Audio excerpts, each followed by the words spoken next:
speaking of the draft, so this is something that, whenever if we do trade up to get that guy or the person falls to 31, people are saying right now, I was reading an article, Peter King, who says that no one has any idea who's drafting what. And obviously, every year, you look at a million mock drafts, the Mel Kipers, the Mayock draft, the Todd McShay drafts.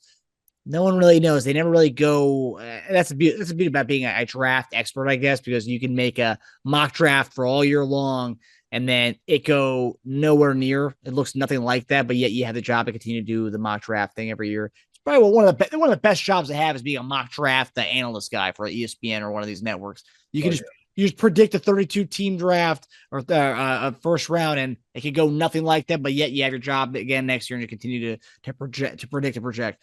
But so Peter King said that essentially no one knows anything. It's probably going to be the most shocking draft ever. He spoke to an agent, and one agent told Peter King, quote, "The mocks this year are going to be laughable. So many guys repeating the same thing, trusting guys who might not know anything," which is funny because we don't know how much these guys know anything at all. But JD, as a player, I wanted to ask you this question. Yeah. You were a guy who was drafted in the second round. You were a player that was mocked anywhere from like mid first or in the teens to end of first and then into second. Oh yeah. What do you rely on as a player? Like when in gearing up for the draft, what were you relying on as far as like, I'm going to be going around here? Obviously, you had your visits, and every team says pretty much kind of the same thing, I guess. Like, oh, if we can get our hands on you, we're going to get you. Just team speak. But like, what were you relying on as far as like to know when I'm going to go? I mean, kind of talk us about that process of trying to figure out where you're going to go. You know what it is? It's teams' needs. Okay. And everybody, obviously your agent is helping you kind of navigate the entire process as far as like, okay, this team is high on you. This team is high on you. They need a tight end, or they need whatever position in this draft. And they're looking to go, maybe first, second, whatever they're looking at. Right. And so a lot of the projection goes into team needs. Right. And so what's the priority for teams? That's what we look at. And I think, mocks obviously go off of that, which they should, because it makes sense. But Peter King saying, well, nobody really knows in the mock wise. Look, quarterback wise, we kind of know where everybody's going to go. We have a good inkling as far as like where people may land. All the other positions is kind of like one of those things, the 1 and 2s can be, you can switch them, position wise, and so, yeah, the first tackle, I think, without a doubt, is going to be my man from, Ohio State. But the dude from Northwestern, these people like him too. So what is Zworski? I don't know. I can't pronounce his name right now, right off the top of my head. But who had Northwestern? I know he plays Northwestern. Yeah. I think you really, man, it's just, you got to rely on the agent and what you're being told. You're talking to the teams, and the teams are kind of, when they bring you in, they're letting you know how you're going to fit. They're letting you know exactly what they want from you. So it's not really, it's not a question. I don't know if it's really blowing smoke up your tail. Why would they do that? Right? So every team is trying to build rapport, but every team is trying to sift you out as far as like, okay, is this the guy? Can he come in here and actually be the dude that we're expecting him to be? And so when you see these visits come with these guys, man, it's because they really plug these guys in as being those guys, as being a starter or backup, or we're not going to waste a draft pick on a guy that we're not serious about, or a visit. So when they bring guys in and visit, that's what it is. So as a player, man, it's what you just got to rely on. What you hear from your agent, what you hear from teams, what teams need, and then you just let the process take care of itself. Right? That's the thing about it. You can't really worry because I knew of teams, how many teams needed tight ends, and then all of a sudden, maybe their priority wasn't tight end, it was something else. And so that's what I seen when I went through the process. It's like it every single year. It's like it every single year, unless something is like a glaring need, right? Like, oh my gosh, like we need a quarterback. There's like some teams like you just I don't care what you have around you. You need a quarterback to play. Houston Texans need a quarterback. They need one, right? The Colts need a quarterback. We know this. And so things like that, I think, are just kind of like no miss kind of deals. Yeah, who guys decide that is a priority. It's all going to be on the GMs. It's going to be on the teams, man. They're going to do their homework. They are. I don't know how laughable, the mocks will be. Guys getting paid. I can come do a mock.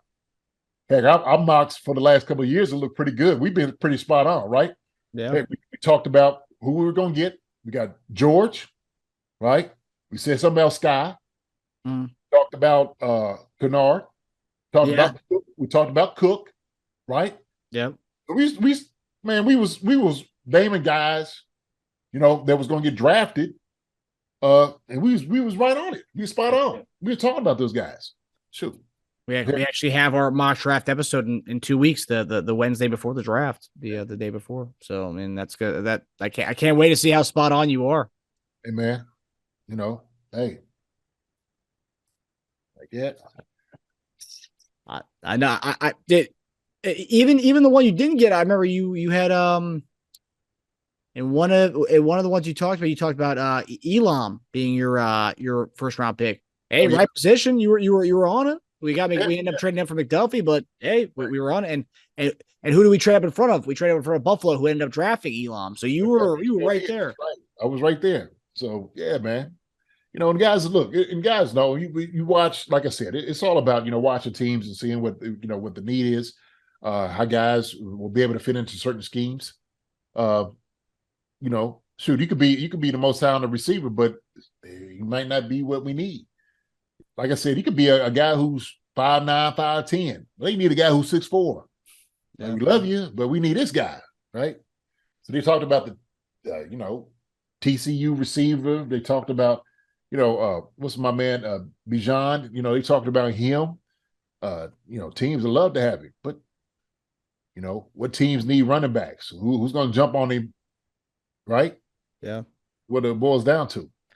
Some teams need D linemen and interior O linemen or tackles. And I think that's where we fall in the trenches. Really, right. So I think for us, I think that's where we're going. The trenches is where we're looking at this year, and if we're not, we should be. Yeah, okay? We should be on both sides of the ball. At least tackle, get that out of the way. Obviously, maybe pick another guy up later on down the road. But D-line, defensive end, need to start hitting them up. We talked about that last year, wasn't we? Yeah. So I remember you were big into the dude from Bowling Green who the Bears ended up drafting late. It was a guy that we were like, man, this could be a 4th round pick. I think he went like the 5th or 6th. It was Dominique Robinson from yeah. Sucker was throwing flashes up there in with the Bears too, man. He was a problem for a little bit. Mm-hmm. Well, they traded what's his name because they wanted to give him some more playing time. What's his name? The dude the Eagles ended up getting the veteran edge Robert Quinn. Yeah. I'm trying to tell you, Robinson that sucker would have been nice. He'd been perfect in this defense. That would have been a field spot for like what's the name of it? Frank Clark. Yeah. Dunlap, you probably wouldn't need those guys. You know what I mean? Seriously. So, well. Yeah. What I know, I only play, only did NFL. Sure, I don't know what defense ends and all look like.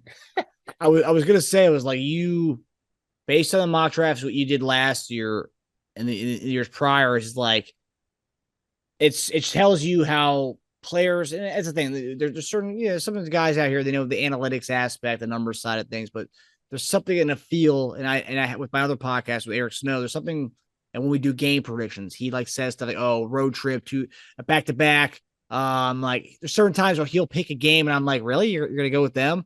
And he'll give us his reasoning for it, and it happens. I'm like, man, I was like, okay, like I didn't think I thought the Spurs were gonna beat us, but your reasoning behind it, the Spurs end up being the Sixers, and Spurs are a trash team this year. but like he has good reasoning behind it. And it's like, okay, a player who knows what he's talking about. And then when you do your mock drafts and all the other things you talk about on the show, it's like, well, I think this is why we're starting to see, in the new media age, we're starting to see players, doing podcasts and doing different types of media elements where it's like, well, yeah, it's because these guys know what they're talking about when it comes to the sport, obviously.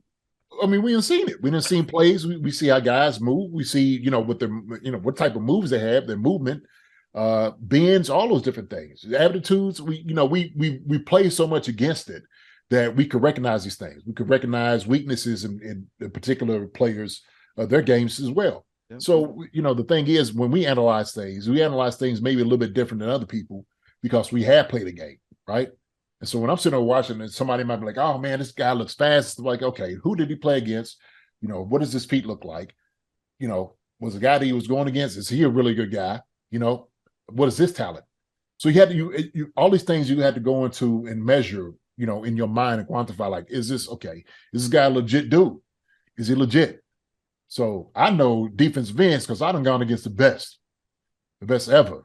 So I know when a guy's like, this dude right here, he's an animal. He's a problem. I can tell that. Hi, everybody. Thanks for watching. Subscribe here to get the latest from the show. Also, be sure to check out the best clips from Chief Concerns. And if you prefer to listen to the show, subscribe and follow us on Apple Podcasts, Spotify, and anywhere else you get your podcasts.